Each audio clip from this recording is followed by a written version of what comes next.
penghasilan, punya rumah, punya mobil. Saking sibuknya kita berburu simbol-simbol keduniaan itu, sehingga tidak ada lagi waktu untuk capacity building. Membangun kapasitas. Kenapa batasannya di umur 40? Inilah matang sematang-matangnya, kata Allah dalam Al-Quran. Balugha asyuddahu wa arba'ina sana. Matang sematang-matangnya dan dia berumur 40 tahun. Dalam psikologi dikatakan umur 40 itu adalah umur puncak kesetimbangan manusia. Insan kamil itu tumbuh di sana. Ada kemampuan manusia yang menurun, ada kemampuan manusia yang menaik, dan mengalami kesetimbangannya di umur 40 tahun. Sesudah 25 tahun, fisik manusia mulai menurun. Sesudah 25 tahun, intelektualitas manusia mulai menurun. Tapi bersamaan dengan itu spiritualitasnya menaik, emosionalitasnya menaik, sosiabilitasnya menaik. Sehingga terjadi proses insan kamil itu, kesetimbangan puncak itu di umur 40 tahun. Maka para rasul sebagian besar dijadikan rasul di umur 40. Pepatah Inggris memang mengatakan life begin at 40. Hidup dimulai dari umur 40 tahun. Jadi Islam mendorong-dorong. Sesudah umur kita 15 tahun, kita sudah akil balik, kita sudah menemukan karakter dengan baik, kedewasaan, kematangan. Sekarang saatnya untuk menghebatkan diri. Kembangkanlah diri di bidang ini, bidang ini, bidang ini. Jangan sampai kita tidak punya waktu untuk mengembangkan diri, karena waktu kita itu terlalu habis untuk karir dan kemapanan. Sehingga kemudian kita talenta kita yang begitu banyak dalam diri kita nggak keluar. Yang keluar cuma satu. Padahal setiap manusia adalah multi talenta. Terlalu rumit manusia ini, terlalu rumit kehidupan ini, kalau hanya dieksekusi lewat satu talenta saja. Dibutuhkan beberapa talenta untuk menyelesaikan kerumitan hidup ini. Fokuslah pada capacity building.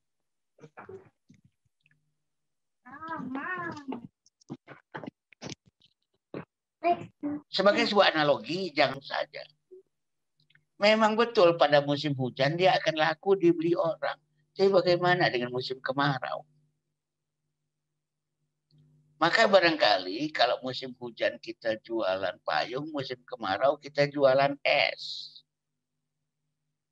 Sehingga kita tetap punya penghasilan. Kira-kira gambarannya begitu, bahwa manusia itu perlu capacity building, mengembangkan kapasitasnya.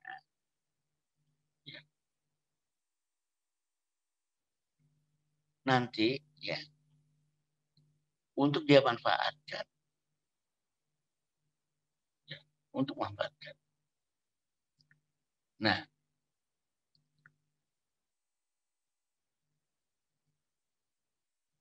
kemudian sesudah manusia itu berumur 40 tahun, inilah masa puncak manusia sampai akhir hayat. Berbeda dengan konsep-konsep barat yang mengatakan masa keemasan itu di masa anak, golden age atau golden period itu di masa muda. Kalau dalam Islam, golden period itu adalah sepertiga terakhir dari umur manusia. Sepertiga terakhir, yaitu 40 tahun ke atas. Makanya disebut dalam Al-Quran sebagai balugha asyuddah, matang sematang-matang. Wa arba'ina sana, dan dia berumur 40 tahun. Sahabat ahad sekalian dirahmati Allah, tidak seperti dugaan-dugaan orang-orang barat bahwa golden age, ya, masa keemasan, umur keemasan itu di usia muda dan di usia anak. Dalam Islam, masa keemasan itu selalu saja sepertiga yang terakhir. Sepertiga malam yang terakhir. Sepertiga Ramadan yang terakhir. Sepertiga tahun yang terakhir. Sepertiga umur yang terakhir. Bahkan sepertiga zaman yang terakhir itu adalah zaman keemasan. Itu zaman umat Muhammad. Kata Rasulullah, orang Yahudi itu hidup bagaikan dari subuh ke zuhur. Orang Nasrani itu hidup bagaikan zuhur ke asar. Orang mukmin itu, orang muslim itu, umat Muhammad itu hidup dari asar ke maghrib. Sepertiga yang terakhir. Itulah masa puncak, masa kemasan. Sampai Allah bersumpah demi asar. Wal asri innal insana lafi khusr. Sesungguhnya manusia akan merugi lilladzina amanu wa amilus sholihat, kecuali yang beriman dan beramal saleh. Wa tawassaw bil haqq wa tawassaw bis sabr. Dia saling menasihati, berwasiat dalam kebenaran dan saling berwasiat dalam kesabaran. Nah, saat inilah manusia itu yang 0 sampai 15 tahun itu dalam rangka character building dan 15 sampai 40 tahun itu capacity buildingnya juga optimal. Ini saatnya menggapai puncak-puncak.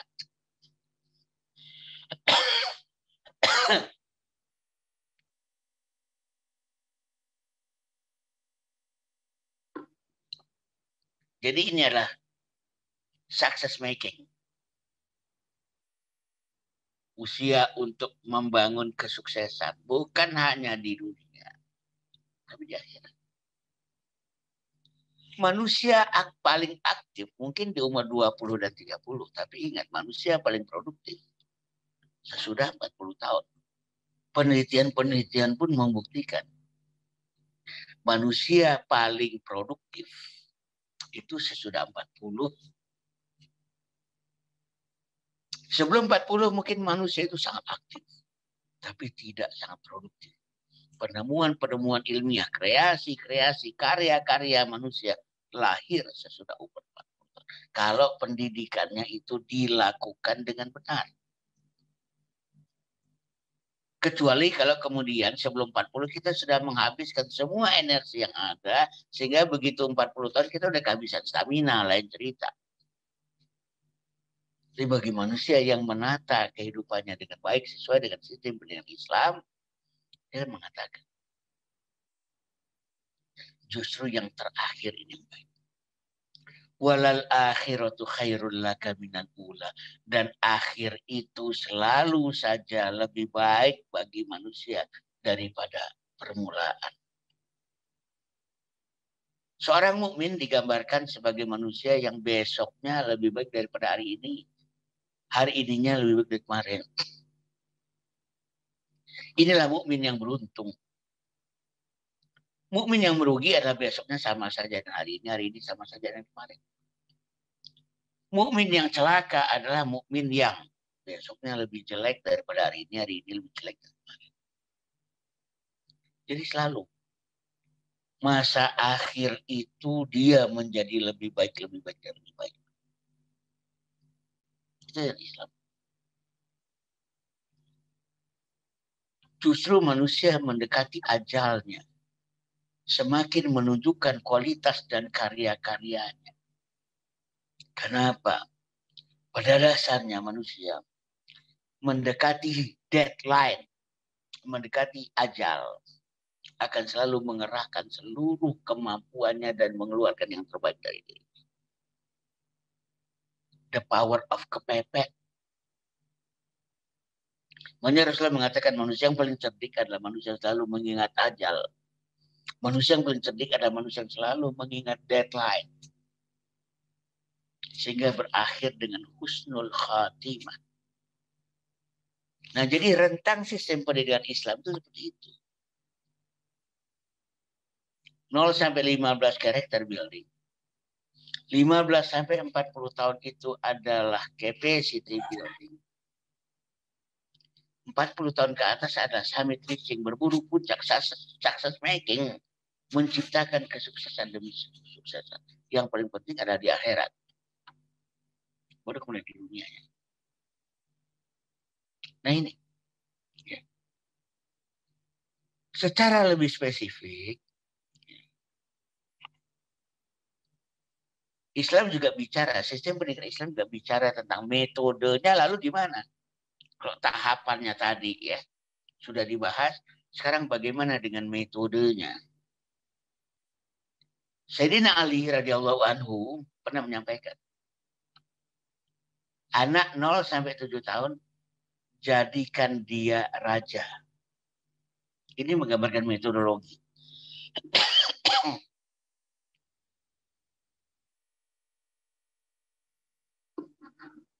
Lalu beliau mengatakan, 7 sampai 12 tahun jadikan dia budak dan tawanan. Di atas 12 tahun jadikan dia teman. Raja, budak, dan tawanan, teman, ini menggambarkan metodologi dalam sistem pendidikan Islam. Apa itu raja? Yaitu 0 sampai 7 tahun mereka itu dijadikan subjek, dilayani, dimanjakan, dipenuhi hak-haknya lewat pendekatan bercerita, bermain, dan sebagainya. 0 sampai 7.